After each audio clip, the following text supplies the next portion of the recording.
What up, my freaks? RuinusInsight here with part 28, 29, upper 20s of my Total War Warhammer 3 Elspeth von Draken Immortal Empires campaign. So as we saw last time, we have been knocking Kugath down a peg, destroying various armies of his factions, culminating in a pretty fantastic fight between Balthazar Gelt and whatever army was occupying these scrap towers. Balthi's army did get hurt, but he should still be okay, and it looks like Kugath is down to the one army now. Though still a few toad dragons to contend with, the Great Unclean One. Some fun stuff for our cavalry army to do. And ooh, look at that face. Look all the teeth on this particular model of the Chaos Lord. Nice. Anyway, in terms of what you gotta do this turn, I believe there was this particular battle. And Admiral Zintler outside of the Temple of Khaine, and it won't let us auto-resolve, so we'll have to do that manually. And before we jump into that, however, two things. First of all, we should probably reset Gelt now. I mean, there's nobody around that could threaten his army even without Gelt's presence, so this is gonna be a good time to reset his skill points. Yes. And in here we can pop, I don't know, just a random engineer, doesn't really matter. You. There we go. And just for a little while. And, was there anybody else that we wanted to reset while we were at it? Oh, actually, there might be. There might be. Between the episodes, while I was taking a look at the not the administration, but rather the, taking a look at the diplomacy, I found this. Wissenland is finally having seen the Empire conquer good, I don't know, half the world, including, you know, giving tons and tons of stability to the interior empire. Finally, Boris is ready to acknowledge that Karl Franz may be just a slightly better emperor. So, initiate diplomacy, and let's confederate Boris. Wait, what territory is this here? Okay, so it's these five, okay. Alright, and there we go, folks, the final confederation of the Empire. Beautiful. I was worried that he might be a holdout for the rest of the campaign, but it looks like we're good. Alright, I'm very happy about it. Now, Boris, we need your, well, you are going to need an army. Here we are going to, oh, well, he's only level 10. Oh, he does have the Midland Runefang. Oh, I was saving Beast Slayer for him for nothing. For nothing. What does he have in terms of his skills? Again, Leader of Renown. Why does the AI keep doing that? And he has a bunch of stuff here. Okay, well, that's not what we're going to use with him anyway, so that's just fine. We will instead delete his army as we've no need of it, and certainly don't want to pay for it, like so. And assuming, what does he have here? Oh, he has a Lichbone Pennant and a Total Keeper. We can give the Lichbone Pennant to somebody, though. You can hold on to the Midland Runefang, and we will reset your skill points similar to Gelt. Fortunately, we have been building up the, sort of building up, starting to once again recruit the units that have the sort of color scheme that we want. The Knights of the Everlasting Light, Swords of Ulrich, and Nordland Mariners. Not in crazy high numbers as yet, but, well, they should be getting up there, especially by the time we get back. And then we'll need to, you know, deploy or not deploy. We'll need to build up some more units. Anyway. By global recruitment. Anyway, we need, let's see, we have the Knights Panther chapter house here already. Oh wait, Knights Panther chapter house. Are we able to build the Knights Panther? Huh? Wait a moment. We're not able to build the Knights Panther, are we?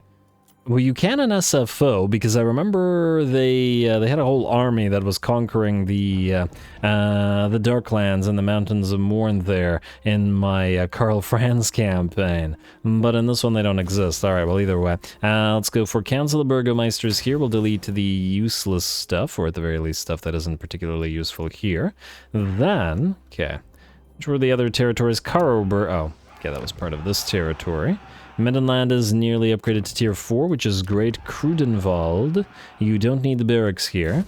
We can keep the foundry here in Ergig. I don't actually remember whether Ergig was one of the territories that we didn't have, but the rest of this looks pretty good. Looks pretty good to me. The Black Pit, oh, you had this as well, didn't you? Because I don't recall building a barracks here, as it wouldn't be super necessary. But the rest of this is fine. I'm actually glad you had an engineer's workshop, and we'll pop the Council of Burgomeisters in as well. All right. Well, I thank you, Boris. Appreciate it. Now... wait a moment. Did that give us enough now? We're still at 553 research rate. We need more research rate. Gotta get it down to 1 turn. But for now, our consideration will be the battle. Admiral. Land Admiral Zentler. Once he gets his sky junks, then he can become the Grand Admiral. But for now, we'll give this another fight. Go.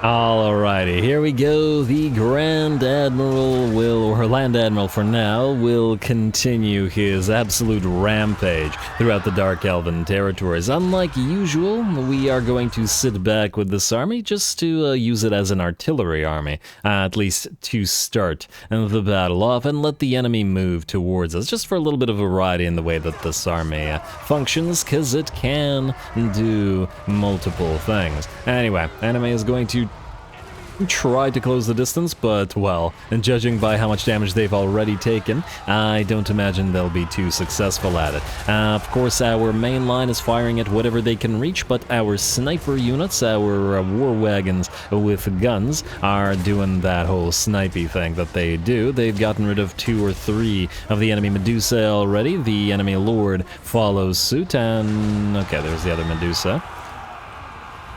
They will have gotten rid of 2 or 3 of the enemy Medusa in short order, as long as those Scourge Runner chariots leave them alone. But hey, they can gun down the Scourge Runners just as well. They don't care. They're equal opportunity snipers. Anyway, here we go. The enemy army continues making their way towards us, but the balance of power is already at about an 85 maybe % in our favor. Another Medusa ready to go down. And we're going to get a little bit of spell support, which we don't really do in this particular army pretty much ever, but slow the enemy down with a Dwellers Below, which does massive damage and slows the enemy. Gonna knock them right back and add further slow with the Awakening of the Wood, and the guns continue to fire. With that, the enemy army is pretty much done for. The balance of power at about 90-95% in our favor, and we can clean the enemy up by charging with our land ships and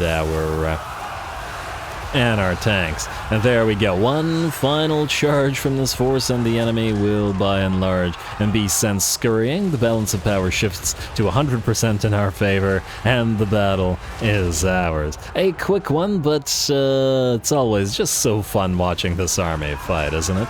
Even when they don't do nothing but charge, even when they act as artillery pieces. You can always treat these things as a sort of self-propelled guns. There we go. And yes, the battle was over. I just wanted to get a few more shots of the Mad Max army chasing him. Anyway, decisive victory for us, but that, I think, was never in doubt.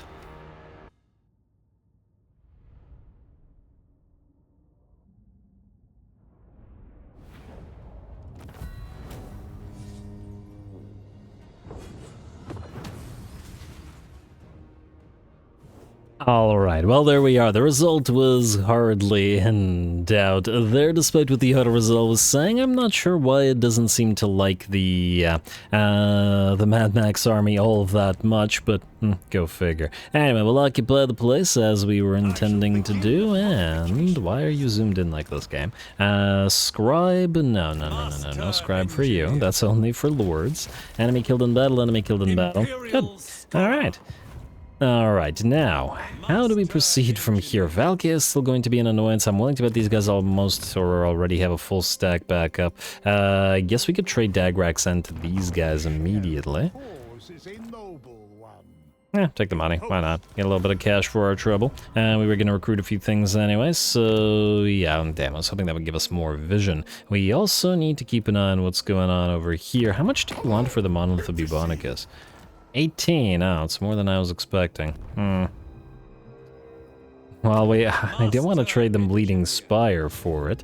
I mean, in theory, we could trade the Writhing Fortress from these guys for something up north and give all of this territory to the dwarfs, but frankly, I would prefer that they have no territory here and just continue fighting in the Darklands and the Mountains of Morr and up here. I suppose if we were to occupy some territories like this, and we do have to go after Grimgor anyway, and we could probably trade them, like Saber Mountain and Ice Spewer and whatnot, trade them to the Masters of Innovation.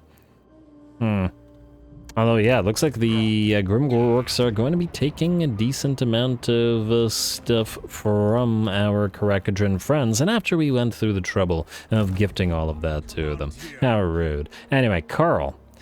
I guess loop towards Storag Core before I'm moving back down this way. There's also the Red Desert to go through, but I'd rather avoid going all the way over there, but there's no guarantee that we'll be able to. And go for channeling stance. Actually, double check that you don't have any more Karlberg 7 turns. Getting there. Getting there. And proceed. And just get a little closer. Why not? Alright, and I believe you were the last unit or army or whatever. Nope, okay, you are not. Marcus Streetsman. Ah, yeah, so you still need to recruit at least a few more Hawkland long rifles. It might be a good idea to not just have Hawkland long rifles in here, but I mean, I had an idea about this army and I'm sticking to it. 2 more, I think. We're gonna get at least 1 more engineer, 1 more, well, then we have the light wizard who's all the way out here, and then we'll see. Oh, I also wanted to check. 202.95. 202.95. If we get another wizard that is at noble, 202.95 out of curiosity, and then we upgrade his boost income and Lord's Counselor. That's another 5%. That's another 6%. 202.95 becomes 206.01. So basically we get 300 gold for free per turn. It's not much, but it is something, I guess. It's just really a shame that the ancillaries don't work for these guys, otherwise I would do that. At only 300 per turns probably not worth racking these guys up in high counts, and also I guess if it's only noble ones that work like this anyway, meaning it's unlikely that we'll have too many of them around anyway. I just wanted to test that out to see whether it would work. Also, let's double check the engineers before we go to the next turn. Looks like we did it last episode. Nah, just want 1 to 2 more Hawkland long rifles, or Hawkland scopes or whatever, on the engineers. Really want to get these guys up to over 400. We need them to be able to outrange artillery, basically, because if they're going to be fighting the dwarfs, we don't want them to get gunned down. Well, we'll see. Skip. At the end of the day, we don't really care if that army survives or anything. Just something I wanted to try. Illyrian, we don't have an outpost with you. Do we care about that? We have basically no allegiance with you either right now, so it's not like we'd be able to buy anything anyway. Adgig, you are going to Council of Burgomeisters, and now we get on the turn. Alright. Starting to get a decent amount of... Oh, Kukath wants peace. Isn't that adorable? And he's not going to attack our army. Go figure. He probably should have. I really would have enjoyed that, but it's alright. We'll chase him down the old-fashioned way. Alright, we're starting to run out of factions on the map as well, down to 53 now. There's still a few major threats like the Cult of Pleasure and the Steel Technology 6. How dare you? Like the Cult of Pleasure and... I don't know who you are about it. Oh, casualty replenishment -5 for the entire army? That is not good. That is very much not good. Okay, we have to get... Really? It's present in a province with high Nurgle corruption. You were... It's at 15. 15 is not high corruption, and whatever it was last turn, it probably wasn't that high either. Oh, I'm really... Yeah, okay, both of you now have it. Now this army has a permanent to -10%. I mean, I guess the thing goes away, presumably if we spend some time in... Okay, Imperial Pegasus. Goes away if we spend some time in a regular province, I think. Or at least I hope. I mean, I guess we could always replace these guys with, frankly, higher rank heroes. It might actually be a good idea to do so. Because they're at rank 18... And we could get them up and running again at rank 30 or 33 or whatever it is. Certainly something to be considered. Anyway, are you able to reach this territory, and yes, indeed you are. Ooh, does it have defenses? It does have defenses. Huh. That's actually not great. This army wants to be mobile. Hopefully they'll be willing to fight in the field. And, oh wow, they've got a full stack here. And, okay, this is going to be a toughie then. Alright, we're going to have to level up for this.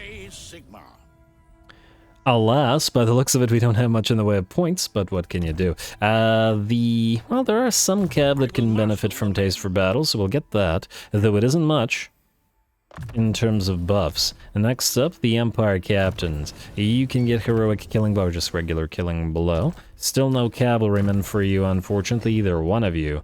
At any rate, but whatever. Bruckner, you've reached level 30. We got most of your fighty stuff. I guess you can get Mentor, though I still haven't checked how that works for legendary heroes. I think it means it applies to everybody, but nonetheless. Anyway, I think this is one of the situations where we might actually need Dwellers Below, because there's just going to be a significant pile of Nurglings and Plague Bearers, and we lack magical damage, at least a decent amount of it in this particular army. I am actually quite tempted to see if we can't put a Lichbone Pennant in here. And we did have a spare one. Actually, we have 2 spares. Valet, Road Warden, don't need you. Let's get the Lichbone Pennant. And then, who do we give the Rampager Standard to? We could give it to another one of these. Oh, I guess we could also give it to Bruckner. His charge is at 101. Oh, okay, we could give the Steel Standard to him. And let's, yeah, alright, let's do that. Alright, either way. In we go, yes? Yes. The war! Should be a pretty darn epic fight, I imagine. And what do we have here? Close victory, medium casualties, lots and lots of enemies, but the enemies will be shielding those toad dragons. And, oh, they have Uncle Furuncle and another great unclean one, and the Rotting Riders. I think the auto-resolve is lying here, at least a little bit. And that's pretty good. It's a lot of HP to work through without the access to guns, especially. Our Amethyst Landships are going to have to work overtime here. Well, let's see how they do. A Lichbone Pennant will go on you.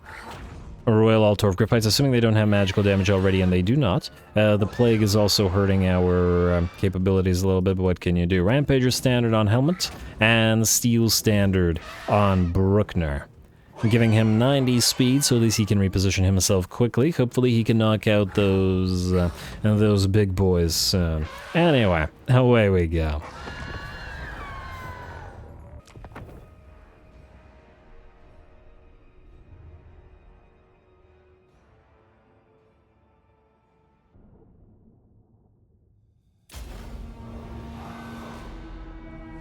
Victory will be ours!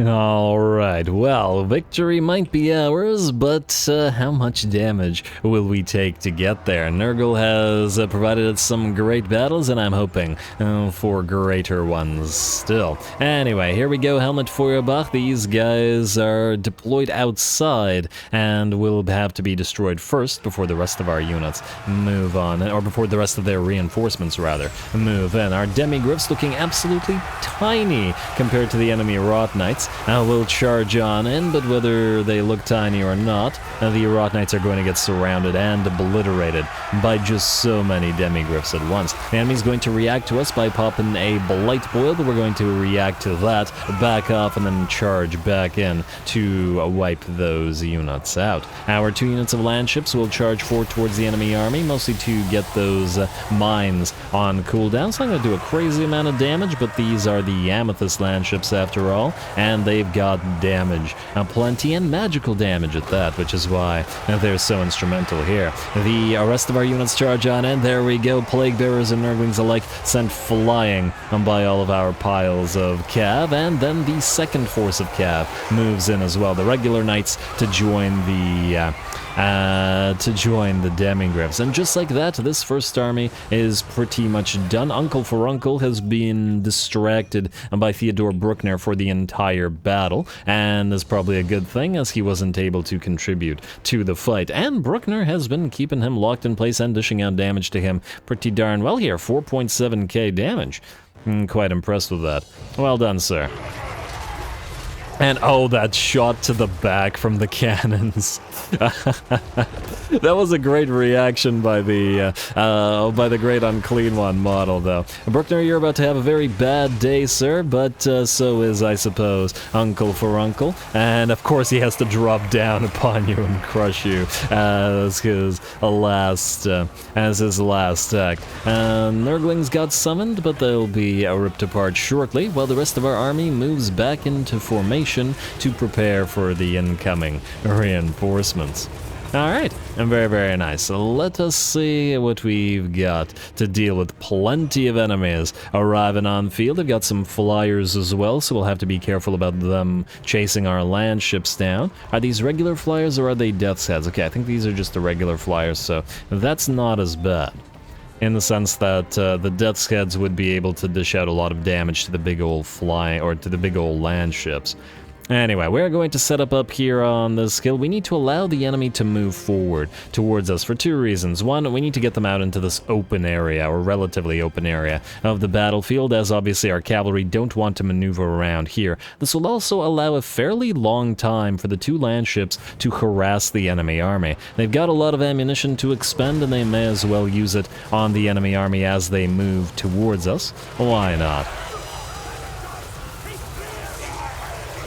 Alright, well, land ships, you got plenty of work here, lots of enemy infantry and non-infantry alike, but, well, these things have an answer to sort of every type of unit. And yeah, we do have to once again be careful about those flyers, but we're going to activate more power, or whatever the ability is called.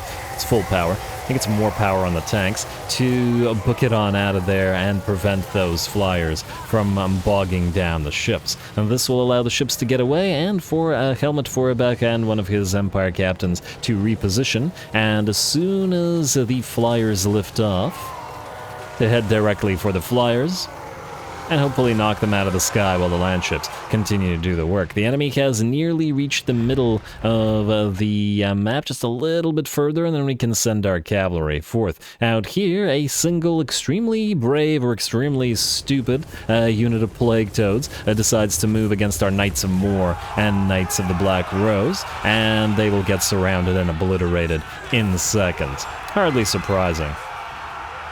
It didn't even really need to move around to hit them in the back like these guys were planning to, but that's alright. They can simply charge on through and into some Nurglings here. There we go. Gotta love those Knights of Morr and Knights of the Black Rose, some of the best looking units on the Empire roster. It's always lovely to watch them fight. Anyway, the Plague Toads are out. We got a nice charge into some of those Nurglings, but are going to back off and allow the enemy to blob up a little bit more. The land ships continue causing a little bit of havoc. They haven't gotten too many kills so far, but they have very much disrupted the enemy formation and have eaten away maybe 15% HP of a few of the enemy units. Helmut and his Empire captain have also knocked out those flyers, which is great for us.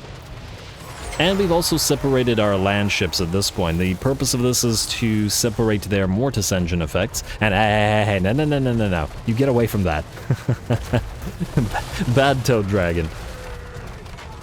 Yeah, okay, we don't want the land ships fighting the Toad Dragons, and that will be Bruckner's job. He's gonna head in and, ooh, damn, his charge did quite a lot of it. Damn, look at that HP drop, Bruckner. And, oh, wow, 1.4k weapon strength with, well, with all of his abilities active, and despite the poison on him as well. This is a good use of him. He fought Uncle Furuncle not to a standstill, but to destruction with reasonably decent ease, and I imagine he should be able to take a Toad Dragon, especially with a little bit of help. Though he hardly needs it, as the Toad Dragon is down to 30% HP already. The Royal Altdorf Griffites, who Bruckner has been leading, joined him, and the Toad Dragon will go down. Not to worry, though, the enemy has plenty more enemies to work with, as another Great Unclean One will join the fray, while another Toad Dragon gets surrounded by additional... What the heck happened to the camera there?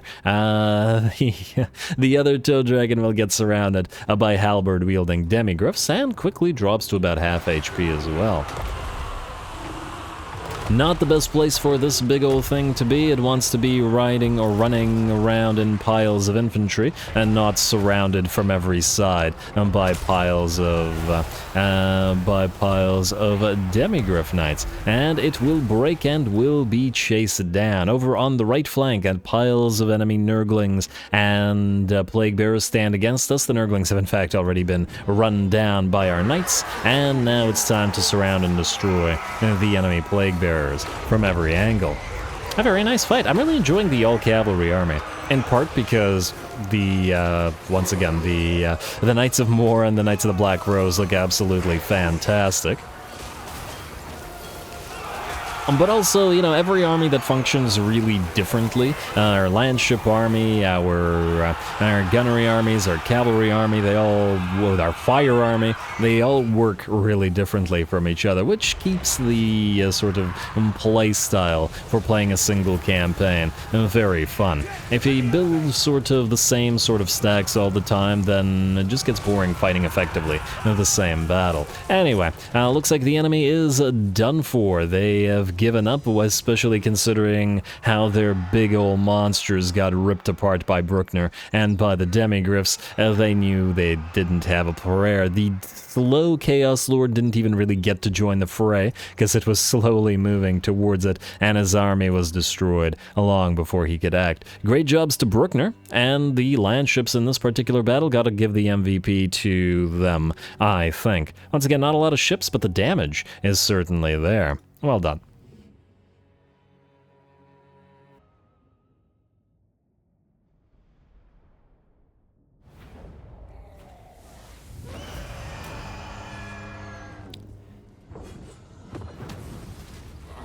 Alrighty, well, that went very, very well. Much better than I thought it was going to go. I'm pretty happy with the performance of the entire army. The various demigryph units were hovering between 5 and 10k damage, with the Royal Altar of Gryphites being the exception at 12k, and then a massive amount of damage dealt by the two Amethyst landships. Hardly surprising now that they have the Mortis engine effect, but also because this was effectively an ideal situation for them with a very slow-moving, magical damage vulnerable army, and considering all those demonic units with their physical resistance that we don't have much magic damage on with the rest of our army, and these guys certainly were able to, well, maybe not clean house, because kill-wise they only performed about 4 times as good as one of the cavalry units, but yeah, they certainly caused a lot of havoc and distracted the enemy quite a bit. Even if they didn't kill off too many models, that was still a big old pile of HP that their Mortis effects and firing in all directions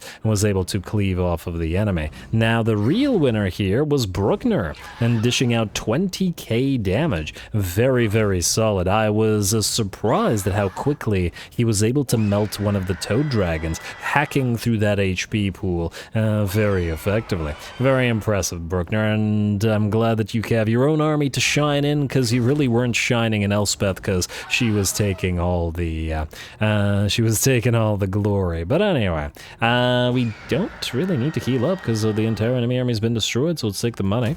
And so it's not like we also got that much damage on us either. And then we'll occupy the Shattered Stone Isle. Very nice. Imperial Pegasus, another student. Won't say no to that. That biting blade, that isn't useful, but the sort of anti-heroes, it very much is. We'll keep the clothier here, and... Huh. The heck? Was this us? No, this wasn't us. This must have been one of our allies. When we actually can't talk to these guys, I'm willing to bet they'd trade if we did. I'd want to send a hero down there. We can't recruit any heroes here. We'll probably be able to a Dread Rock once we take it, so that'll be a good use of our time, I suspect. Anyway, let's start from the top once again, as it's a new turn, a new day, etc. I don't like how there's a full, well, soon-to-be full stack hanging around out there, but nonetheless, I think we'll still send Elspeth around to lead Temple.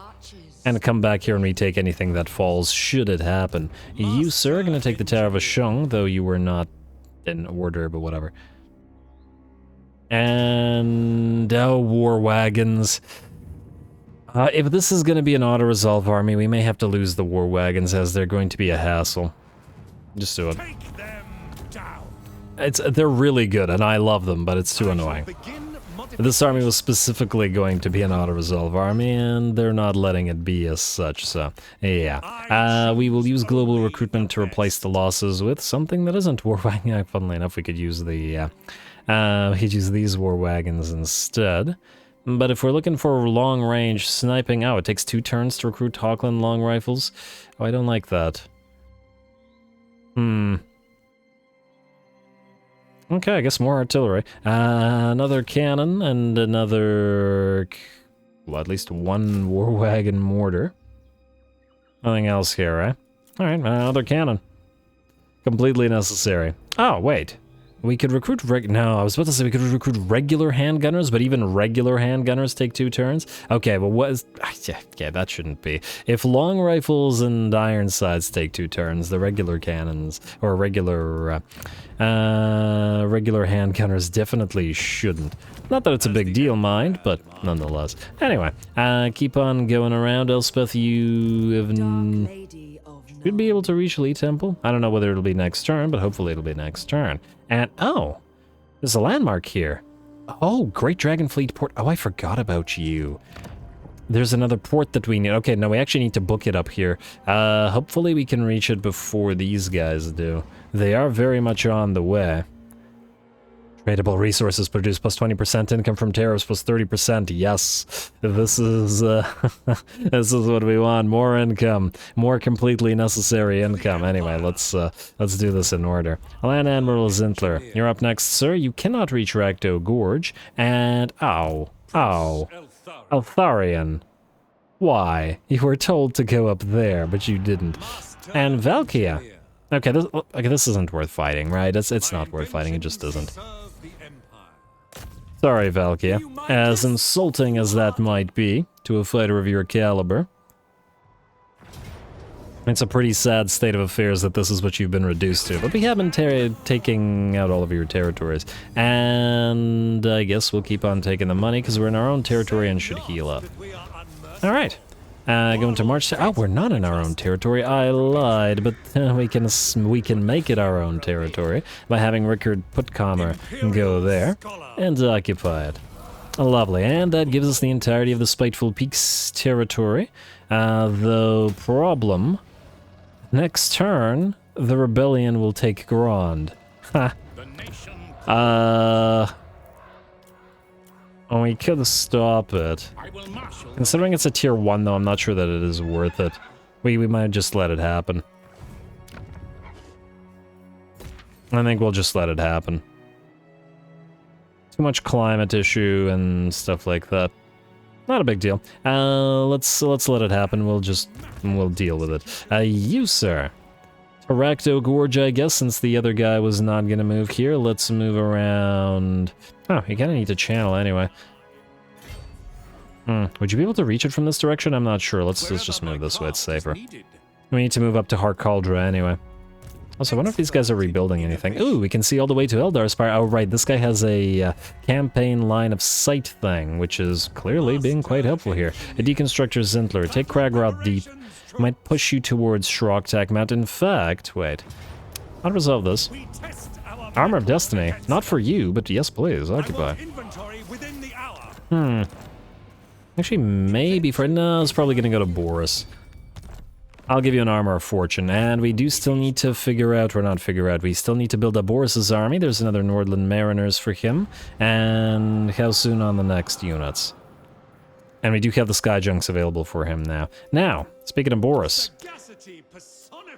we will probably want some icy units for him. We don't have Ulrich stuff, but we do have other stuff. We have the potential for a couple of Frostrums. I wanted a couple of Frostrums and a couple of bears, elemental bears. They're not elemental wolves, but kind of works. We could also do snow leopards if push comes to shove, though I think I'd prefer the bears.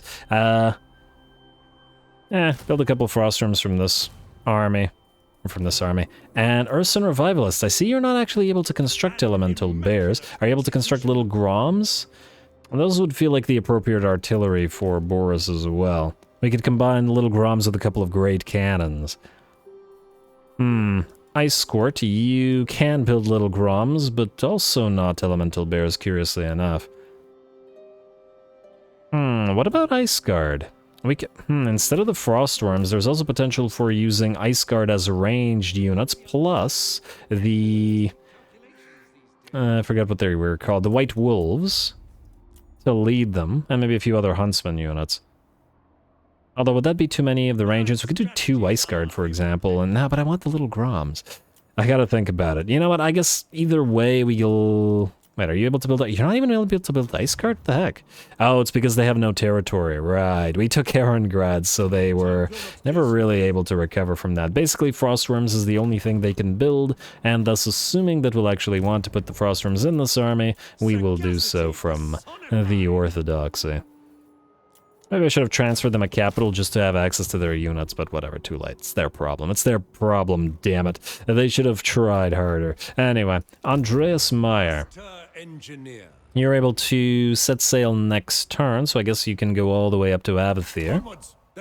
And set sail this way and start helping out fighting those Dark Elves, of which I see plenty here. Tyrion has rebuilt his army, and it's starting to look like a pretty solid stack there, so good for him. Ew. Is Tamurkhan gone? He does appear to be gone. Alright, well, that's a good thing. Because Boris would otherwise have a difficult time dealing with him. You need to channel, sir.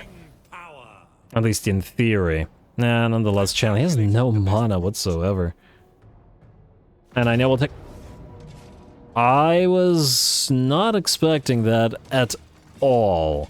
At all. Your army spotted an enemy force waiting in ambush and deterred by the discovery the enemy is moving to intercept. Well, I guess we've got to fight. Go figure. This was sudden. This was sudden and unexpected, but a very pleasant surprise. Away we go. That's a lot of Chaos Knights. Plus Tamurkhan with all that HP absorption. And the damn Pandemisium. That thing is annoying as heck. Away.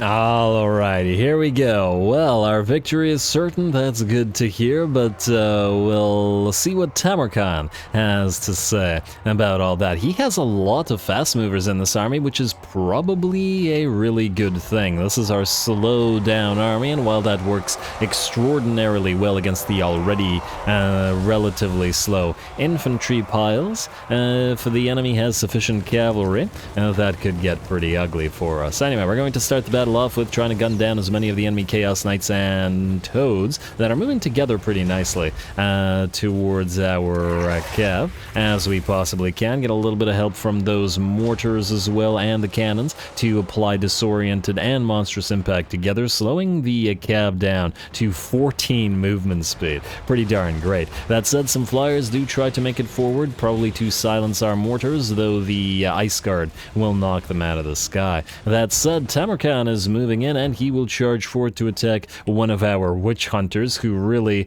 doesn't want any part of this. And a single charge will take in almost half of his HP. Yeah, these guys are really, really freaking fragile.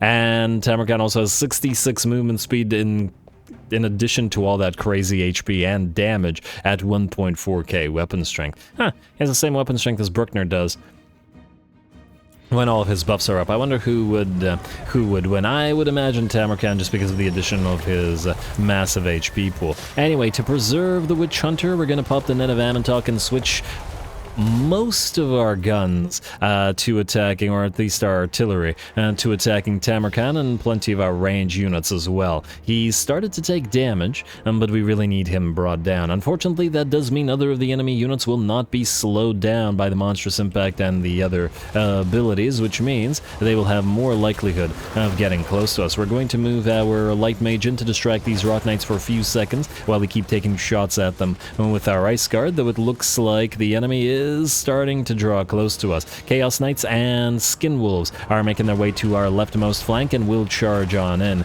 towards our Ice Guard. However, this is why we got the Ice Guard with glaives rather than the Ice Guard with twin swords. It's the large units that this army probably fears a little bit more, as they tend to be the faster moving variety. Anyway, another net of Amantah comes down, and Tamurkhan gets trapped again. His HP down to 30% HP, but this might have been devotion of way too many resources to try to bring him down, as it's allowed even his infantry line to close the distance with us. Just a little bit more though, down to at 15% HP, though he does have all that regeneration on him. Our Witch Hunter firing point blank now, but we'll probably have to back off lest Tamurkhan kills him in 2 hits. Tamurkhan will take the opportunity to use his unspeakable foulness breath, and he's so close to being destroyed. 400 HP, 1 what? Huh. He had 1 HP and then he had 375 HP. That was interesting.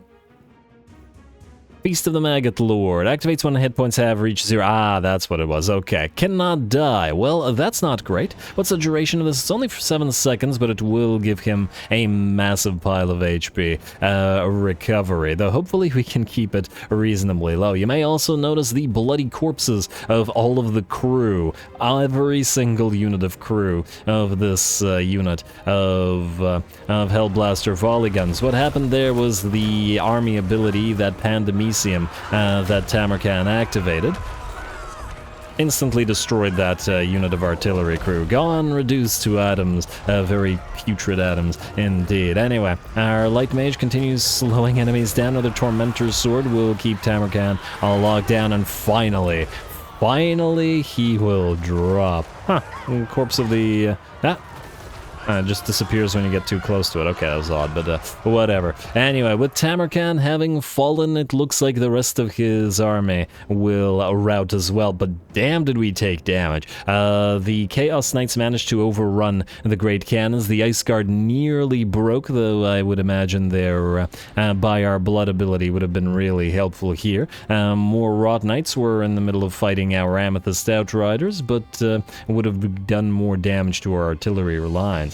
First time I think that this army has encountered a situation where the enemy infantry was able to reach them as well, and the slow-moving Chaos Warriors in Chosen are very dangerous infantry if they are allowed to close. So we definitely have to be careful in the way that we play with this particular army. Tamurkhan's just too big of an HP blob, too much absorption of resources. But hey, that worked out for him, and it gave us a very nice battle as well. Anyway, we'll do our best to chase down whatever enemies we can. Though we're so heavily damaged that we won't have nearly as much capabilities, at least our 4 units of missile cab should do it. And damn, look how long it takes to bring down a single unit of Chosen. What's the armor piercing on these guys? Armor piercing, it's existent. Anyway, Pyrrhic victory, but a well-earned fight from Tamurkhan. It looks like just like Kugath's armies brought some very solid fights last episode. Tamurkhan will be no slouch, and Nurgle's doing some great work.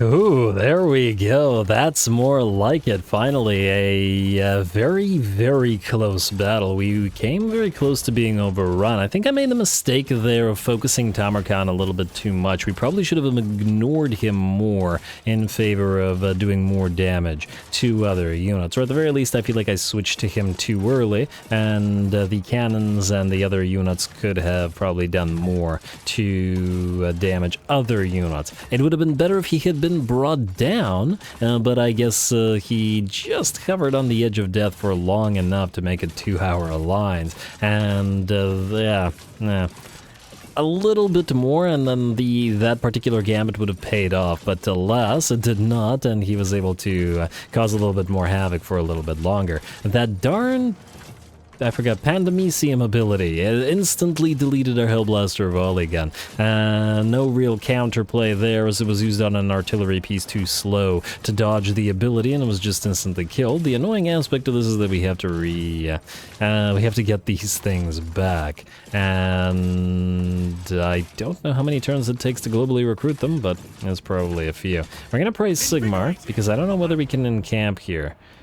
Alright, we can encamp, though unless we trade the Bleeding Spire.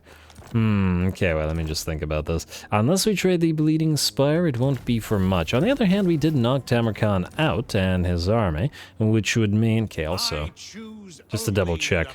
That's 3 turns at nearly the same rank, which ain't too bad. I think since we're encamped here, we'll take the 1 turn to get a cannon, and then we'll replace it with another Hellblaster afterwards. Still want that suppression that it provides for the slowdown army. And yeah, another issue with the focusing Tamurkhan was it was more guns that were not focused then on slowing the rest of the army down, allowing the enemy army to actually reach our lines. Definitely gonna have to be careful with that, as it otherwise doesn't allow the army to function in the manner that it prefers to. I would really love to take this from you, Monolith of Bubonicus. You won't do it for 46k money. I wouldn't have done that anyway, I was just curious.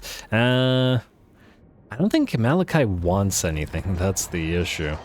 We could just leave it there and allow ourselves to heal up here, or we could just hope that Boris is able to take the plains. Ooh, he might not be able to take that. And if he can't, that means you're gonna have to. Darn. You know what, I'm gonna have to give that some thought, but until then, we're out of time, and I'm gonna call the episode here. Next time, we will probably knock Kugat's faction out for good. And by the looks of it, we have to head back towards bailing out the Knights of Caledor Elves, as they look to be in trouble despite all the damage that we've dealt to the Legion of Asgore for them. And it does look, however, that the dwarves here have managed to, at the very least, see off some of the orcs out here, though I do imagine more of Goldtooth's armies will be moving southward. Kind of an interesting dynamic we have down there still. Ooh. Technically speaking, there is another confederation possible. I wonder how many territories these guys have. I also wonder whether they're friendly with Itza. Itza's friendly with these guys. Well, they're not super friendly. Ruler's Prejudice is -40, but it doesn't seem to be that they're at war, so maybe we can still get Marcus Wolfhart if we get vision of him. In fact, an easy way to do it is if we... That's not going to happen. I was about to say, as if we get a defensive alliance going with the Bordelot errant, but... Well, if that's not happening, that's not happening. Anyway, these are all considerations for next time, so stay tuned for more Elspeth. Don't forget to leave those likes and comments below. All glory to the algorithm. And thanks for watching.